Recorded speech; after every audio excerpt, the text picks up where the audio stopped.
দরজাটা তোমাকে এমন একটা দুনিয়ায় নিয়ে যাবে যেখানে শুধু আমি আছি, তুমি আছো, আর আমাদের ভালোবাসা আছে। তুমি কি তৈরি?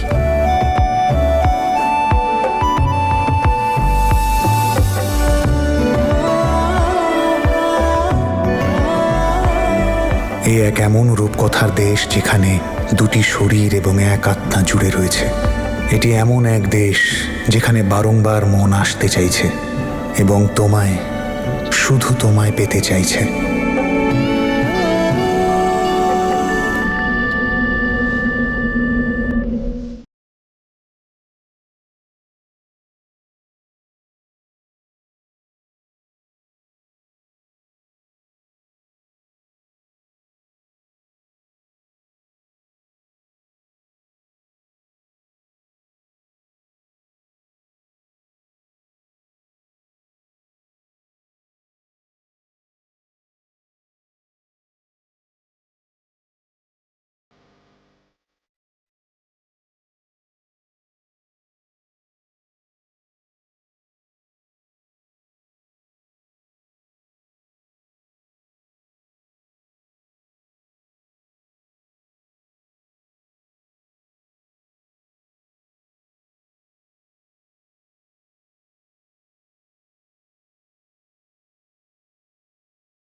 Happy birthday Tanu. Thank you Bir, এটা আমার লাইফের সবচেয়ে সুন্দর সারপ্রাইজ।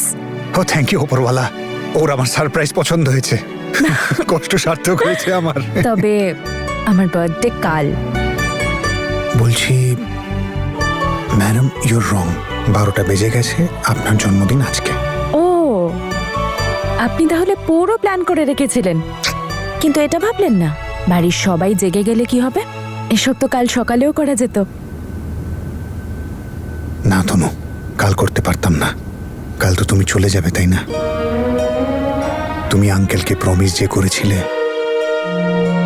আর আঙ্কেল তো আমাকে ওখানে আসতে দেবেন না।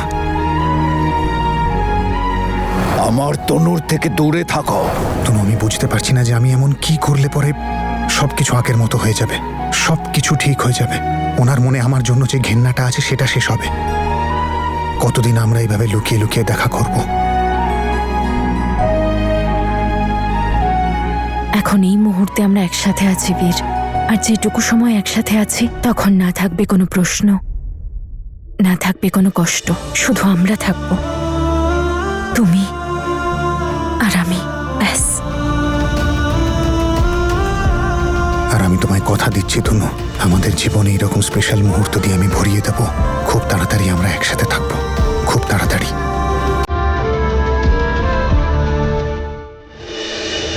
এখন আমার সারপ্রাইজ বাকি আছে।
ভালো হয়েছে না বাবা? হ্যাঁ, খুব ভালো। শোনো, কিছু লাইট আর ফুল ওখানেও লাগিয়ে দিও। হ্যাঁ দাদা। ওখানেই থাকতে দাও।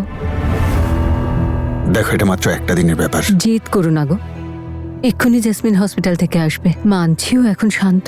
আমার না বাড়িতে কোনো ঝগড়া চাই না আর। আচ্ছা বলো তো, আমার কি এটুকু স্বাধীনতা নেই যে নিজের মেয়ের জন্য বাড়িটা সাজাবো, আনন্দ করব? এই হলো প্রপার্টির পেপারস, আর এই যে পেন। তুমি ভুলে যাও গো, এ বাড়ি এখন আমাদের নয়। মন খারাপ করিস না বাবা, ইট বালি দিয়ে বাড়ি হয়, ঘর হয় আপনজনদের দিয়ে। আপনজন সঙ্গে থাকলে, আর আমরা সবাই একসাথে। তনুর জন্মদিন তো আমরা ওর ভাগেই পালন করব। ও অনেক কিছু করেছে আমাদের জন্য, অন্তত ওকে আনন্দের সাথে বিদায় জানাই। আর তাছাড়াও যার জন্মদিনের প্রস্তুতি আমরা করছি না, তার কিছুই আসে যায় না জন্মদিন কিভাবে পালন হবে তাতে। ব্যাস, আমরা জেসমিনকে ঝগড়ার কোনো সুযোগ দেব না।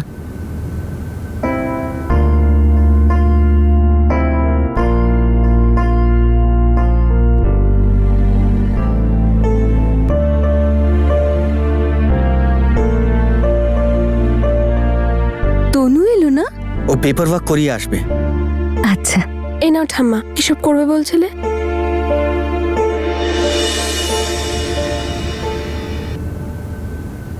এখন তোর শরীর কেমন আছে? খুব বেশি কষ্ট নেই তো? শ্বশুর মশাই, আপনি গাড়িগুলো পরিষ্কার করবেন আর প্লান্টসদের কেয়ার করবেন।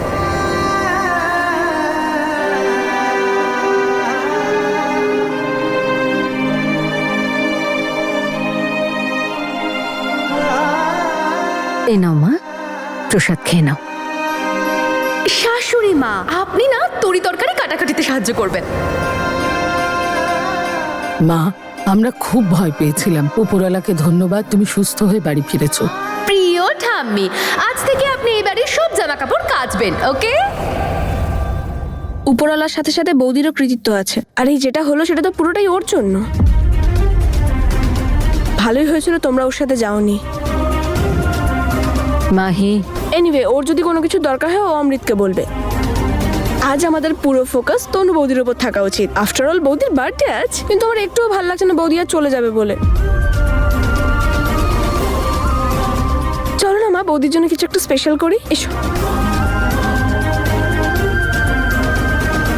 জেসমিন, চলো ভেতরে গিয়ে রেস্ট নেবে। চলো।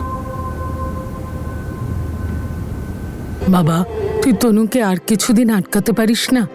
মা, এই থাকাটাকে থাকা বলে না। ও তো আমাদের সাহায্য করার জন্য ছিল। আমি ওকে আমার মেয়ে বলে ডাকি। আর আমি এটা চাই না যে কেউ ওর সম্পর্কে কোনো খারাপ কথা বলুক। খুব মনে পড়বে ওকে। মনে তো আমারও পড়বে, কোনো ব্যাপার না। এত কিছু সহ্য করেছি, এটাও সয়ে নেব।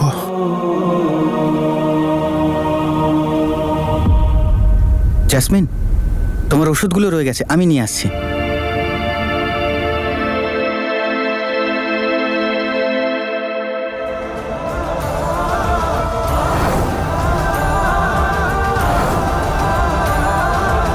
আজ থেকে এই বাড়ির দুটো ভাগ। আমি আমার দিকে থাকবো আমার পরিবারকে নিয়ে, আর তুই আরেক দিকে থাকবি একা।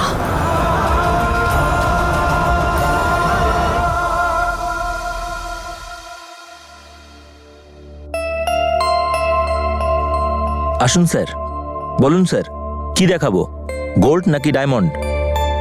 যে নিজেই একটা হিরে তাকে আমি কি বা দিই, কিন্তু কিছু তো একটা নিতে হবে।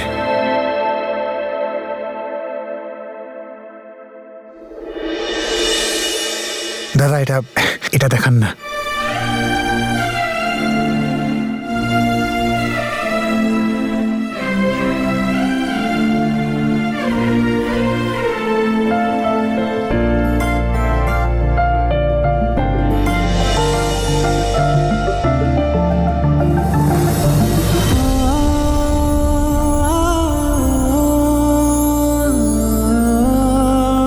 সুন্দর না?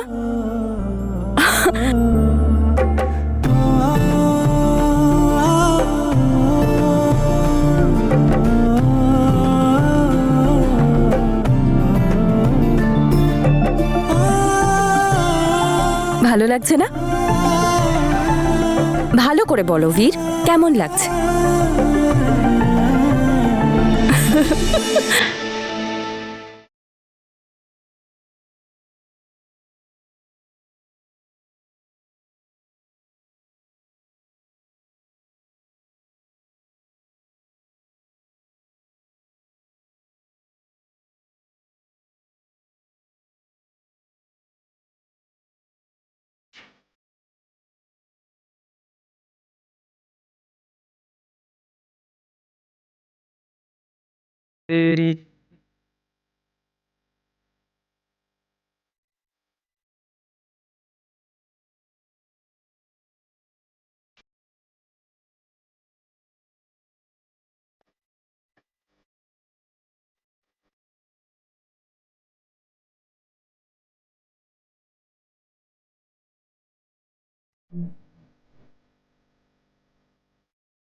তনু, এগুলো শুধু কানের দুল নয়, এগুলো আমার তোমার সাথে করা প্রমিস, আমাদের একসাথে থাকার প্রমিস।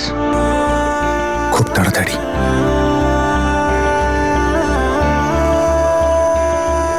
তনু, তনু, হ্যাপি বার্থডে তনু।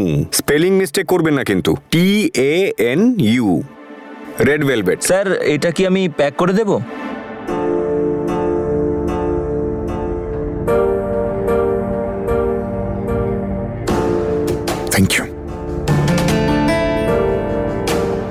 ভাই প্যাক হলো? বাহ, হেভি লাগবে। তনুর জন্মদিন নিয়ে ও এতটা এক্সাইটেড কেন?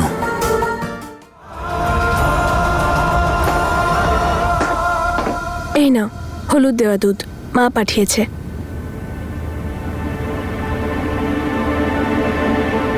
আমাদের এই ব্যবহার তুমি ভালোবাসা ভেবে ভুল করো না, কারণ কেউ তোমায় বিশ্বাস করে না। আমি তো একদমই নয়।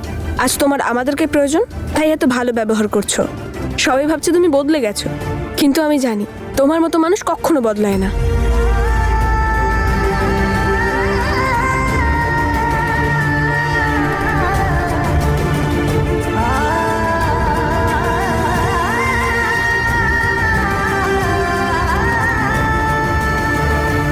জেসমিন, এটা কি করছো?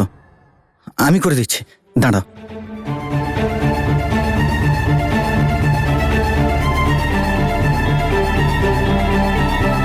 যাকে আপনারা ভেবেছিলেন মরে গেছে, সে আপনার সামনে জ্যান্ত দাঁড়িয়ে আছে, জ্যান্ত।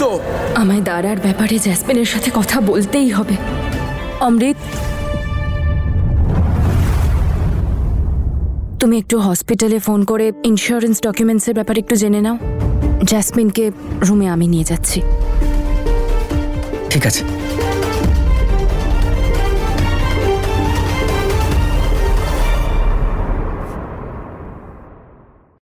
চল জ্যাসমিন, আমার তোর সাথে কিছু জরুরি কথা আছে।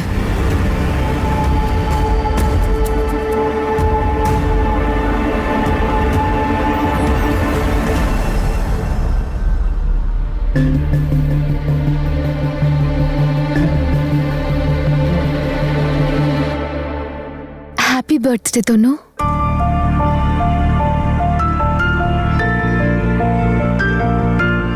ও নকল অ্যাক্সিডেন্ট ঘটিয়ে একটা ছেলেকে ফাঁসালো, তারপর ওকে বিয়ে করে নিল। যার অ্যাক্সিডেন্ট হয়েছে ভেবেছেন না, সে আপনাদের সামনে জ্যান্ত দাঁড়িয়ে আছে, জ্যান্ত। Thank you. বার্থডে গিফট দিবি না তুই আমাকে? আমি তোকে কি গিফট দিতে পারি তনু? তুই তো আমাকে আমার জীবনটাই গিফট করে দিয়েছিস। তোকে যতই ধন্যবাদ বলি কম হবে। আরো একবার প্রুফ করে দিলি তুই যে তুই আমার বড় দিদি আর সব সময় আমার থেকে এক পা এগিয়ে থাকবি। আবার আমাকে হারিয়ে দিলি তো তুই। আমি তো সব সময় তোকে আমার সাথে নিয়ে চলতে চেয়েছিলাম জ্যাসমিন, আজও চাই। এখন তোর ইচ্ছা যে তুই আমার সাথে চলতে চাস কি না। তনু, আমি বুঝলাম না কিছু। দেখ জ্যাসমিন, তুই আজ পর্যন্ত সবাইকে মিথ্যে বলেছিস। আজ একটা সত্যি বল, এমন সত্যি যেটা শুধু আমার জন্য না, বাকি সবার জন্য সবচেয়ে বড় গিফট হবে।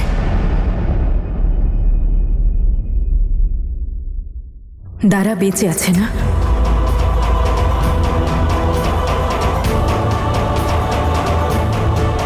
তাড়াতাড়ি আমার টাকাটা বার করো, না হলে তোমার আসল রূপ তোমার বাড়ির লোকেদের দেখিয়ে দেবো। তারপরে কি হবে সেটা তুমি নিজেই ভেবে নিও। এইসব তুই এই জন্য করেছিলিস যাতে অমৃতকে ব্ল্যাকমেল করতে পারিস আর বীর আর ওর পরিবারের উপর প্রতিশোধ নিতে পারিস। এটাই ছিল তো তোর প্রতিশোধ? বল জ্যাসমিন, এই জন্যই করেছিলিস তো? বল জ্যাসমিন, বল। আই এম সরি তনু, আমি এসব করতে চাইনি, কিন্তু আমি কি করে, আমি প্রতিশোধ নেওয়ার জন্য এতটাই ছটফট করছিলাম যে আমি কিছু বুঝতেই পারিনি। না আমি আমার অপরাধ দেখতে পাচ্ছিলাম, না তার ভয়ঙ্কর ফলাফল। তনু, আমি শুধুমাত্র বীরকে নয়, এই গোটা পরিবারটাকে কষ্টে ছটফট করতে দেখতে চেয়েছিলাম, কিন্তু যখন আমার শরীরে রক্ত দেখে তাদের চোখে জল দেখলাম, তাদের কষ্ট পেতে দেখলাম, তখন আমি অনুভব করতে পারলাম যে আমি কত অন্যায় করেছি। সবাই আমাকে কত বোঝানোর চেষ্টা করেছিল, কিন্তু কারোর কথা শুনিনি আমি। তনু সরি, প্লিজ সরি, এরকম করিস না। তোর কোনো আইডিয়া আছে তুই কি করেছিস? অমৃতের কি পরিস্থিতি হতে পারে তুই একবারও ভেবেছিস? জ্যাসমিন, সেই দিন থেকে আজ পর্যন্ত অমৃত ডিপ্রেশনে আছে, ও নিজের প্রাণ নেওয়ার চেষ্টা করেছে। আর বীরের সাথে তো কম করিসনি। কলেজে ওর এত অপমান, এত বদনামি করেছিস তুই। আর শুধু বীর আর অমৃত নয় জ্যাসমিন, বাবা, মা, ঠাম্মি, দাদু ভাই, সিমরান দি, মাহি, তুই সবাইকে এক এক করে কষ্ট দিয়েছিস। আমি জানি তনু, আমি তোকে কি করে বিশ্বাস করাবো ভবিষ্যতে আর কখনো এরকম হবে না। আমাকে ক্ষমা করে দে প্লিজ তনু, আমাকে ক্ষমা করে দে, একটা লাস্ট চান্স দিয়ে দে আমাকে। I am sorry please. তুই ক্ষমা চাস তো জ্যাসমিন? তাহলে আজ সরি নয়, তোকে সত্যিটা বলতে হবে সেই সবাইকে যাদের তুই অপরাধী, বিশেষ করে অমৃত। ও তোর স্বামী, আর সবচেয়ে ইম্পর্টেন্ট কথা হলো এটাই যে এখনো তোকে ভালোবাসে জ্যাসমিন।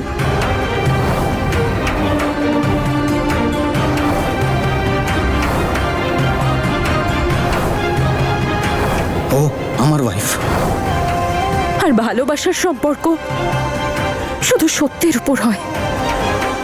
তাই তুই যদি সত্যি অনুতপ্ত হোস, তাহলে অমৃত আর ওর গোটা পরিবারকে তুই সত্যিটা বলবি। আমি তোর মতন এত স্ট্রং নই, প্লিজ তনু আমার কথাটা বোঝার চেষ্টা কর।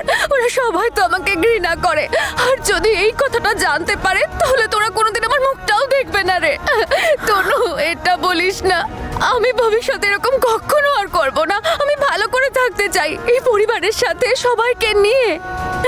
ওপরবেলা আমাকে অনেক শাস্তি দিয়েছে, আমি তোকে রিকোয়েস্ট করছি আমার সেই শাস্তি তুই আর বাড়িয়ে দিস না তনু, প্লিজ প্লিজ তনু, আমাকে ক্ষমা করে দে। আমি সবার চোখে আমার প্রতি যে ভালোবাসা দেখেছি, আমি সেই ভালোবাসাটা আরো বাড়াতে চাই। অমৃতকে ভালোবাসার বদলে ভালোবাসা দিতে চাই, সবাইকে দেখাতে চাই যে আমি সেই আগের মতন জ্যাসমিন আর নেই, অনেক বদলে গেছি। আমি এরকম কিচ্ছু করব না যাতে অমৃত বা এই পরিবারের কারোর আমার প্রতি কোনো অভিযোগ থাকে। I promise. তনু প্লিজ আমাকে একটা সুযোগ দে, কারণ এইবার আমি শুধু একটা নতুন জীবনই নয়, একটা সুযোগও পেয়েছি। তনু প্লিজ আমাকে ওদের সত্যি কথাটা বলতে বলিস না। তুই যেমনটা বলবি আমি তেমনটাই করব তনু, তুই বল না কি করতে হবে। আমি যেমন বলবো তুই একদম সেইটাই করবি। আরেকবার ভেবে নে জ্যাসমিন, কারণ এটা তোর শেষ সুযোগ হবে।